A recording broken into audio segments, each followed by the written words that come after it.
Olá, pessoal! Eu sou a professora Isa.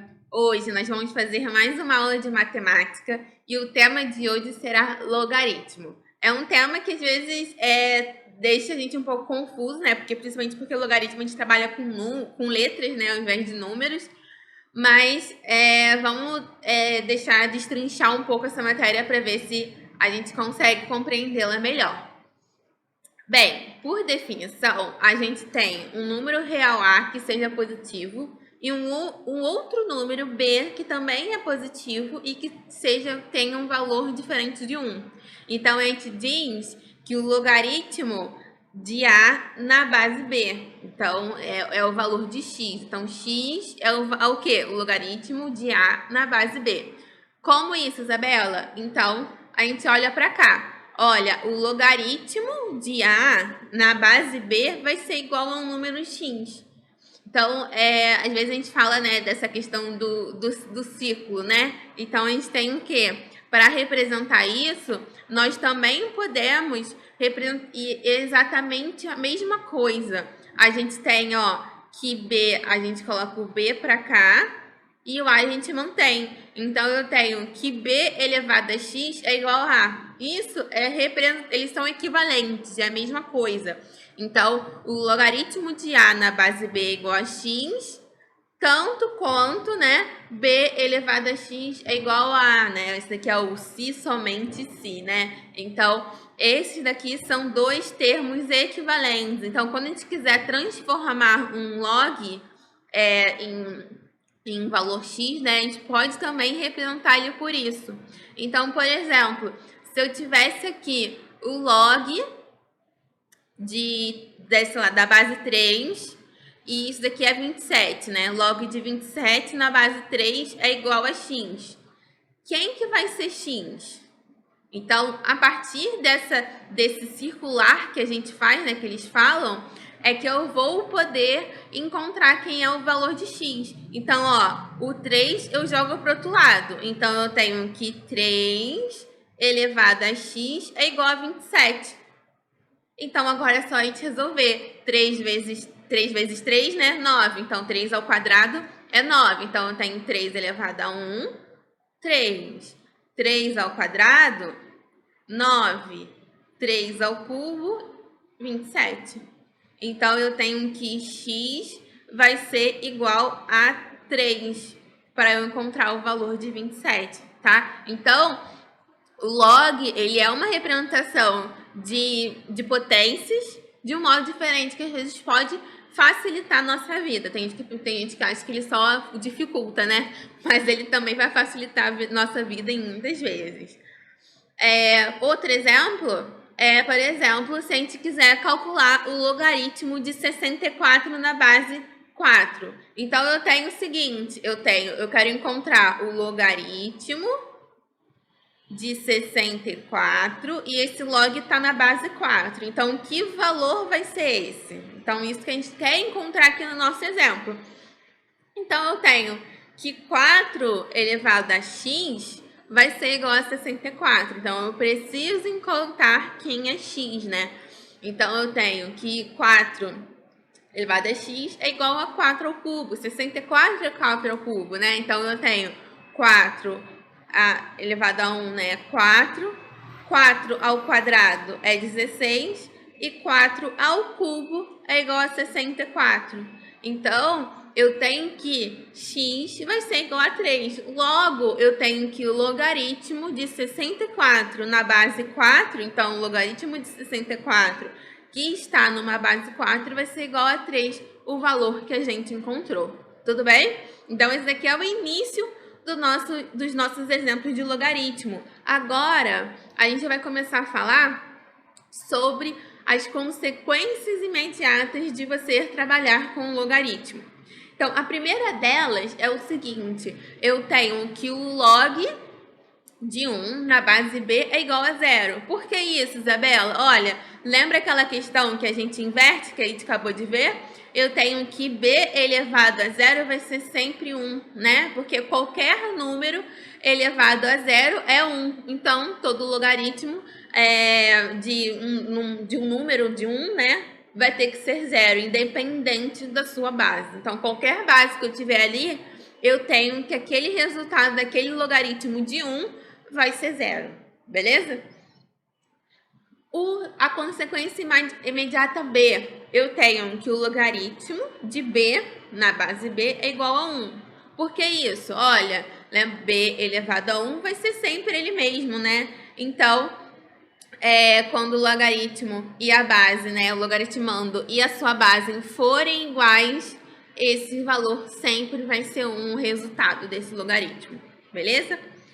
Segundo, eu tenho que o log de B, de B elevado a M, na base B vai ser M. Ai, meu Deus, agora tá começando a dar enrolar. Gente, também é a mesma coisa. A gente vai, puxar o B para cá.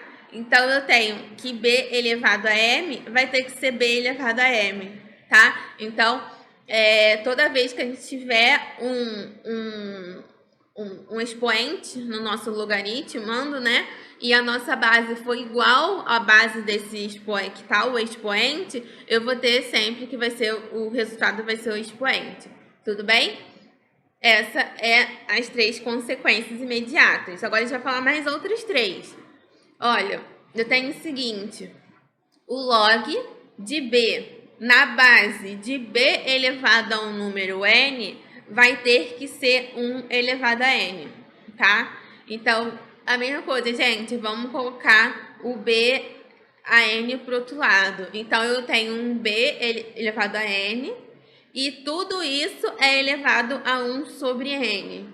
Então, lembra aquela propriedade do expoente que eu tenho, quando eu tenho 2 expoentes assim, eu posso multiplicar, né? Se resolve multiplicando um pelo outro. Então, eu vou ter n multiplicado por 1 elevado a n. Então, eu tenho n sobre n. n dividido por n é o quê? 1. Então, isso vai ser igual a b. Então, por isso que eu tenho que o resultado de um logaritmo, onde a base dele é igual ao logaritmando, né, elevado a um número n, isso vai ser igual à razão de 1 sobre n. Tudo bem? Consequência de E, né? Consequência, nossa próxima consequência. Eu tenho que B log de B elevado a é igual a A, tá? Então, eu tenho um expoente, um valor de baixo elevado a um logaritmo de B na base A. Reparem que a base do logaritmo é igual ao número que ele está elevado. O logaritmando é igual ao resultado. Então, se a gente colocar que vamos representar que esse log de B elevado a A vai ser igual a x, tá? Só para a gente reduzir e entender melhor como que isso acontece. Eu tenho, então, que B elevado a x, já que eu transformei esse log aqui em cima, é igual a A, né? Então, eu posso transformar isso daqui em um logaritmo. O que a gente fazia quando a gente colocava o logaritmo? A gente pegava a base do logaritmo e elevado a x. Aqui a gente faz o contrário, né? Eu tenho que... eu vou pegar a base x e vou passar para o outro lado e vou colocar o b na base do logaritmando. Então, eu tenho, o log de A na base B, inverti, galera. Eu fiz o processo contrário, tá? É igual a x. Então, olha, a gente encontrou de novo o mesmo resultado que a gente tinha feito aqui, né?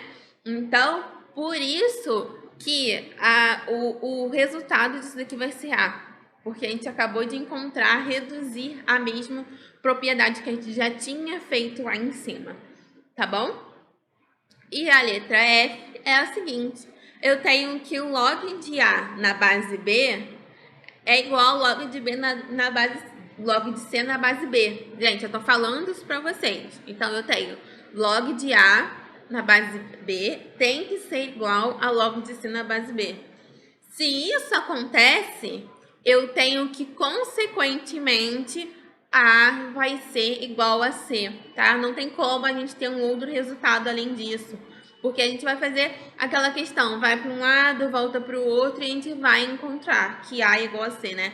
Porque, vamos lá, se eu transformar, então, isso daqui, então eu tenho que B de x é igual a A, né? Esse daqui. Desse daqui, eu tenho que B de x é igual a c.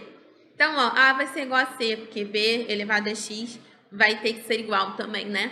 Se x é o mesmo valor. Então, gente, A é igual a C. Essa é a nossa última consequência imediata. Então, essas são consequências imediatas do que a gente viu aquilo. Então, para acontecer essas consequências imediatas, aquela questão do logaritmo de A na base B tem que ser igual a B elevado a x, que é igual a A. Né? Então, essas são nossas consequências imediatas. Agora, nós vamos falar de alguns logaritmos específicos. O primeiro deles é o logaritmo decimal, ou como também é chamado de logaritmo de Briggs, tá? Esse logaritmo é o sistema na base 10, né? Ele é muito utilizado em gráficos, né? Porque ele ajuda a gente, quando o gráfico tem valores muito longos, ele ajuda a gente a reduzir o gráfico e melhorar a visualização dele. Nesse tipo de logaritmo vai ser dispensável a representação da base, tá? Então, toda vez que a gente tiver um log de 10, né, da base 10, né, por exemplo, log de A na base 10, eu vou poder representar ele apenas como log de A. Toda vez que tiver só o log, isso quer dizer que é a base 10 ali, tá, gente? Então, ele é um dos mais utilizados. Na nossa prova vai aparecer muito assim, log de A, log de 5, log de 10, porque ele é mais fácil, é melhor a representação dele, tá? Outro tipo de logaritmo especial é o logaritmo sneperiano, ou o que a gente chama de logaritmo natural, tá? É o que a gente, né, vê como o logaritmo que tem a base e, ele vai ser dispensável a representação da base, porque, como a gente está falando do logaritmo natural, ele vai ser representado pelo nosso ln. Então, o log de A na base E vai ser igual ao ln de A. Então, toda vez que a gente tiver esse ln aqui, a gente já vai estar implícito, né, ali, que aquela base é a base E, né, o que é chamado de número de Neper, o Ezinho, né, por isso que é logaritmo neperiano. O número de Neper, ele é uma característica, ele é diferenciado, é uma constante racional, tipo π, né, o π é 3,14, por aí vai. O Neper, ele também é uma constante igual ao π, só que ele tem um valor de 2,718 e por aí vai. É uma constante irracional. Então, a gente também vai ver ela bastante, né? Os principais que nós vamos ver por aí na prova é o log, que é o logaritmo da base 10, e o ln, que é o logaritmo neperiano. Tudo bem? Então, agora eu vou falar com vocês um pouco sobre as propriedades, tá? O que acontece? A gente tem algumas propriedades importantes do logaritmo que vai ajudar a gente a resolver algumas questões. Então, a primeira delas é essa daqui. Toda vez que eu tenho um logaritmo de A elevado a m na base B, eu tenho o seguinte, esse m aqui, ele vai poder ser jogado para frente. Então, eu tenho que m vezes o logaritmo de A na base B vai ser igual a isso daqui. Então, sempre que a gente tiver um 2 elevado a 3, por exemplo, né, ao cubo, a gente vai poder colocar o 3 para frente. Então, isso vai ajudar bastante a gente na hora de resolver os exercícios. A propriedade número 2 é quando a gente tem a base elevado a um exponencial. Então, eu tenho o logaritmo de A na base de B elevado a N. Então, isso daqui, o M a gente só jogou para frente. O N, a gente vai jogar ele para frente, só que dividindo. Então, eu tenho 1 elevado a N, vai ser log de A na base B. Então, esse carinha aqui, eu coloco para frente dividindo. O terceiro, eu tenho o seguinte, o log de B, log de A vezes C na base B, eu vou poder separar os meus logaritmandos. Então, eu vou ter o logaritmo de A na base B e o logaritmo mais o logaritmo de C na base B. Repare que eu estou dividindo eles, tá, gente? Eu separo. Se eles estão multiplicando, eu posso separar eles. 4, eu tenho o logaritmo de B e agora eles estão dividindo, tá? Então, eles estão na mesma base B, só que eles são um dividindo por outro. Então, quando eu faço isso, eu vou poder, ó, separar eles, só que eu tenho o valor negativo no meio. Então, essas são as propriedades do logaritmo. Elas vão ajudar muito a gente a resolver os nossos problemas com o logaritmo e elas vão ser muito utilizadas em problemas desse tipo. E agora, existe uma coisa que é a mudança de base. Ela às vezes é um pouco complicadinha, mas ela também ajuda muito a gente na hora de resolver o exercício. Então, por exemplo, eu tenho um logaritmo de B de A na base B. Então, esse é o meu logaritmo. Eu posso reescrever ele desse jeito. Eu vou colocar os dois meus logaritmando e a minha base lá para o outro lado, virando os dois logaritmos e eles vão ter a mesma base. Então, ó, eu tenho o logaritmo de A na base C, o logaritmo de B na base C. C é um valor arbitrário, você vai poder decidir quem é esse C para melhorar a nossa questão, né? A gente conseguir chegar no resultado que a gente quer obter. Então, qual é a consequência imediata dessa mudança de base?